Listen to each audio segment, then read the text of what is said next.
Hello, everyone, and welcome. Welcome to our strategic conversation today with Anabel González. She's the former trade minister of Costa Rica, and I have to say, one of the world's most respected and savvy international experts on trade. So welcome, Anabel. Thank you so much for joining us for this conversation.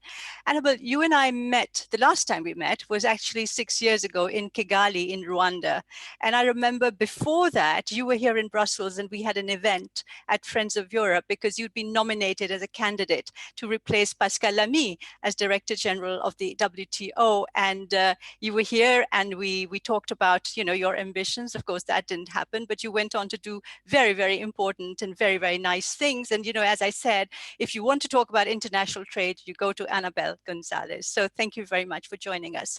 So now, Anabel, we live in some very, let's say, strange times, strange moments. Pandemic-induced lockdowns have brought the world economy, but also our lives, our professional lives, our personal lives into a very different dimension, if you like.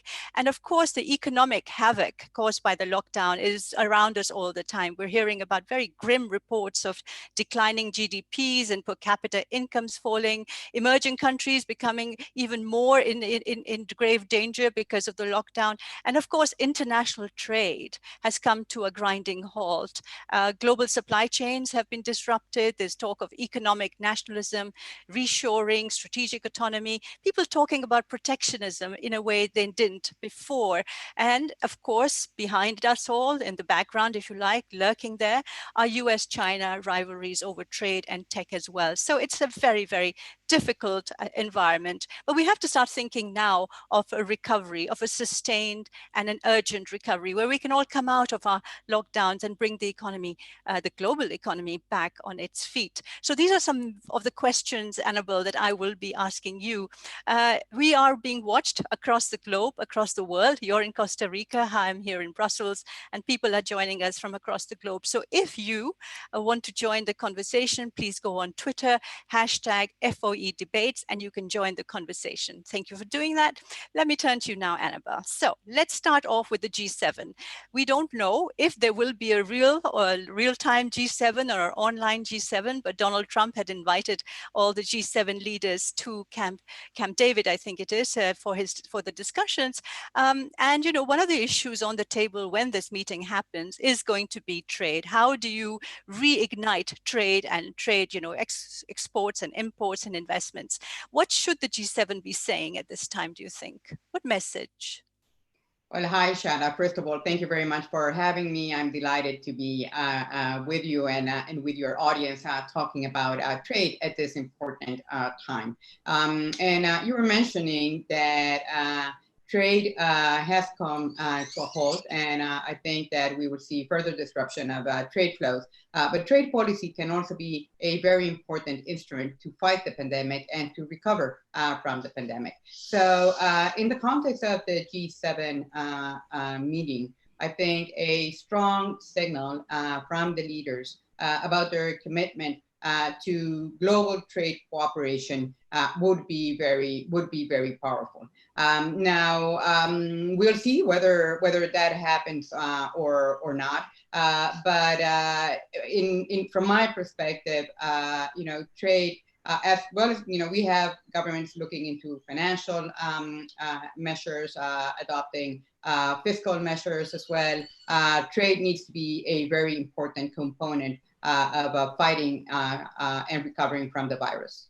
But do you think that message should be conveyed by the G7? Because frankly, you and I both know that the world has changed so much over the last 30 years, and the G7, in my eyes, is really a relic of a past, of a different century, of a time when countries, so-called industrialized countries, could get together and set the agenda for the rest of the world. Those times have gone. So shouldn't we be looking at, for instance, the G20, which is more diverse, more inclusive?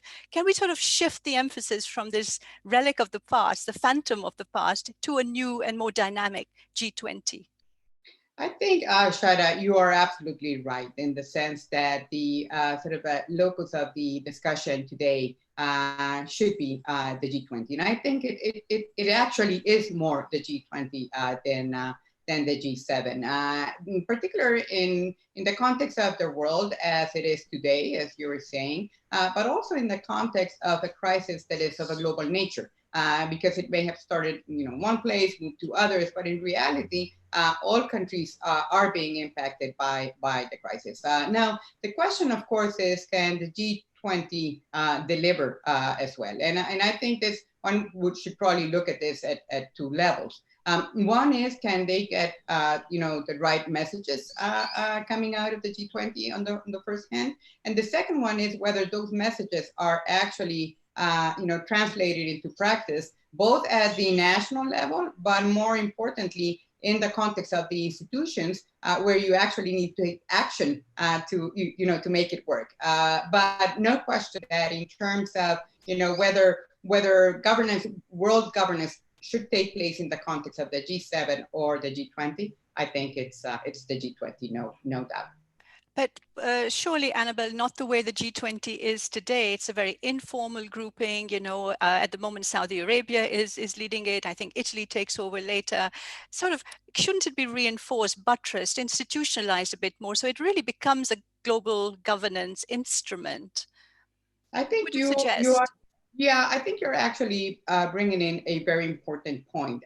So when the G20 came together to fight the financial crisis, they were able to take response very rapidly and very effectively. And in hindsight, it's actually one of the action by the G20 really prevented the crisis from having even a more grave impact. But after that, the G20 has had, I think, also a bit of challenge in terms of their workings. And in the context of the COVID-19, more institutionalization may actually be the way to go, particularly because it's very good that we have a presidency that rotates. I think this brings legitimacy to the process, engagement by all of the participants.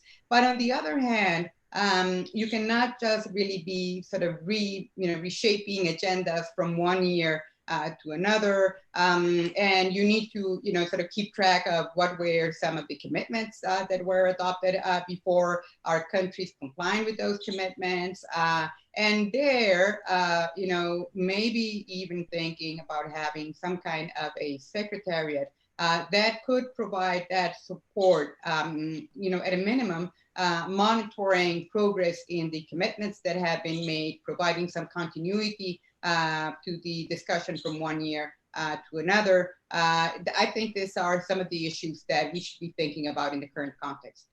Yeah, right. Thank you, Anabel. I think those discussions have actually started, but I think we need to just sort of press on with them and make sure that we get some urgent results, because, the pandemic is with us now, but there's going to be more, and we've been told there'll be second waves, and we'll have to live with this kind of, danger lurking among us, actually. So you're absolutely right. Let's come back to some of the things that you've been saying in your very prolific articles that are really deep and insightful, I have to say, Anabel. One of the things you're saying is trade can be very much an instrument for this economic recovery that we're all waiting for, working for, hoping for. And which measures do you think are most urgently needed in the trade sector to get that machine back oiled and back in stream? So let me talk here about two dimensions. The first one, I think, is critical, which is how to fight the pandemic. You said so that we are still, with the first wave of the pandemic, and there may be other waves. So here, looking at how can we make sure that medical equipment and medicines are available to everyone across the world becomes a critical issue. So an agreement on medicines, for instance, building on WTO existing, relatively limited but existing agreements in this area will be critical. How to keep trade, how to make trade facilitation a critical component of this, so that things can move quickly from one place to another.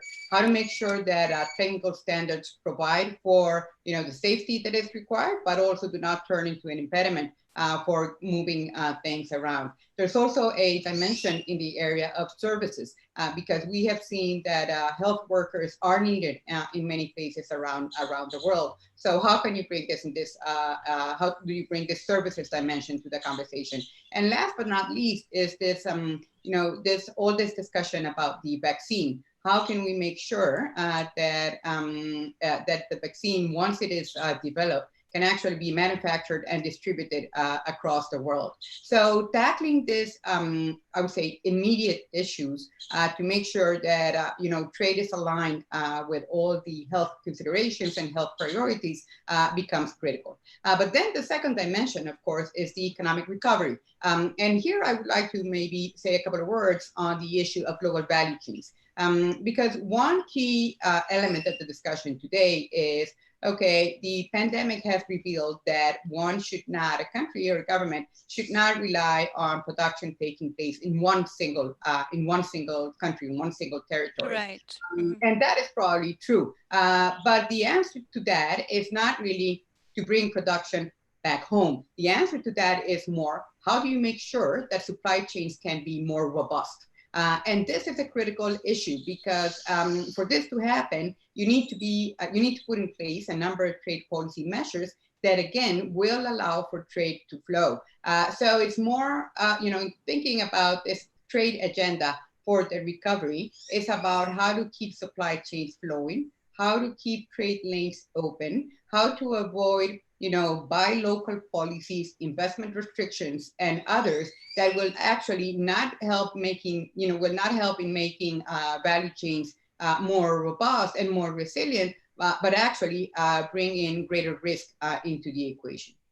I'm just going to follow up, but it's lovely to hear the birds in the background. I think your Costa Rican birds are loud and really they are fun. very loud, and they start very early in the morning and keep on singing all day long. I had a moment where I had to run outside because the fire alarm went off. It was an error, but I had to do an interview from the courtyard. So, we live in these wonderful times. Technology is great, but we have to be agile and flexible, right? Thank you very much. So all these things that you've talked about and, the global supply chains, how you need to make them more robust, maybe also cleaner and greener with better standards. Where will that momentum or the initiatives for those kinds of important measures, where should it be coming from? Well, I think that again, at the national level, we would expect to see some leadership coming in this direction. But also, it is true that there is the risk that governments may take measures that may seem to be politically appealing at the moment, but that are actually self-defeating. So like the establishment of export control, for example. So having, strengthening global trade cooperation can help countries avoid the pitfalls of some of these measures and actually think collectively more around, what kind of policies are needed in this context to recover, because there's no one single country in the world or no one single group of countries that can produce everything that is needed to fight a pandemic, even less to recover from the pandemic. So this is why working together to make sure that frictions are minimized, that, as I said, trade lanes are open, becomes increasingly critical in this pandemic dimension.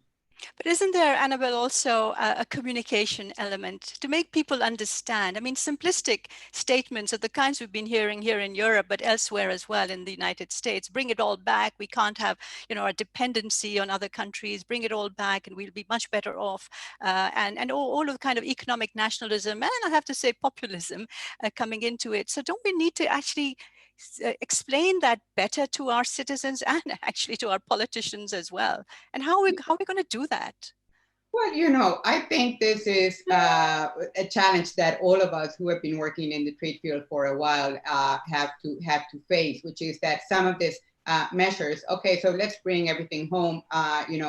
We also create jobs in doing that, and it would be great for all of us. Well, in the same way in which you do not grow all your vegetables in your garden, you don't have a pig, a cow, and a chicken in your garden, it's not possible really to produce everything at home. And even if it were feasible to do so in some case, the question is at what cost? And this is why we have trade, because trade allows countries to specialize in those areas where they have greater advantages, and then they can use that to have access to other products that they also need. Now, it is true that we are living in a very in a world where trade frictions are high. They get embedded in the broader geopolitical competition. They get embedded in technological fights as well. And this is why we have a very complex discussion going on around it. But if we go back to basics, every country needs trade to have, better quality of living for its people. And in some cases, it's not even a matter of better quality, it's a matter of necessity. Like when you think about food, many countries around the world are dependent on trade to be able to feed their populations. Right. So let's now move to the big question also, which is there for the international trade community, which is what happens next to the World Trade Organization. So the current Director General, he said he's going to leave earlier than expected. And of course, the WTO is being fragilized by sort of attacks from the United States and also policies and practices by China. So in your opinion, the next time around when we do get another election or a vote on the next Director General, what are the kind of competencies that you think this person should have? What are the challenges, many challenges, that will have to be tackled in the next, say, 5 to 6 years? That's a very important question, Shada. And I would like to say that in thinking about the WTO and the next Director General, we need to think about two things. One is the agenda. What is the agenda? We've been talking about some of the issues. It's about fighting the pandemic. It's about recovering. But then it's also about reforming the WTO.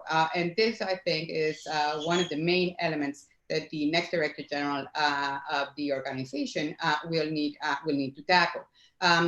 So I think if we look at the agenda, we would want to have someone with great leadership skills.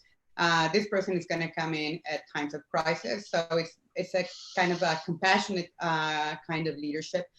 We need someone who is committed to open trade, to rules-based trade, who understands what is the relevance of trade for global prosperity, for global well-being, who can reach out to countries, both advanced economies, and understand their challenges and concerns, but also to many developing countries and least developed countries. Trade is as important to Europe or to the US than it is to Africa and to the Middle East and to Latin America. And a global, strong multilateral trading system is important for all countries around the world. So this leader needs to be able, to reach out to many leaders across the world and have sort of convening power, bring them together and begin a conversation. Because we must not forget that the WTO is, as they normally say, a member-driven organization. Ultimately, institutions are what their members are. And members also need to think this is an opportunity, for us to come together and think, what kind of organization do we want? What kind of organization we need to be able to tackle the huge challenges that we have in our global economy. So the kind of profile, Anabel, that you're sort of sketching out there is almost a call for female leadership. WTO has never had a woman Director General. Is it time for a woman to take that job? Well, I would say, Shada, that some of these features, characteristics that I've mentioned are normally associated with women leadership. So I would say that, well, yes, maybe this is time for a woman to come at the helm of the WTO. We've seen in the context of the pandemic, leaders, from Germany to New Zealand, to Denmark, to Taiwan, in many other places, women really doing a great job in bringing this kind of inclusive leadership, kind of conversation that we need happening around. So in the context of other international organizations, we're also experiencing some great female leadership there. So yes, maybe this is the time for the WTO to think about that. I would say, this skills and competence above all but I am certain that these are well aligned with at least a number of some great trade leaders that I know out there. Yes, I hope they're listening to you, and at least you and I and others will be pressing that case. I think it is time for a change, absolutely. Annabel, final question. Time flies when you're having fun and when you're learning so much. If I could just ask you about Latin America and your region and the impact that COVID-19 has had, the inequalities it's revealed, and how you think we can work together to bring Latin America, Central America back on track in terms of recovery.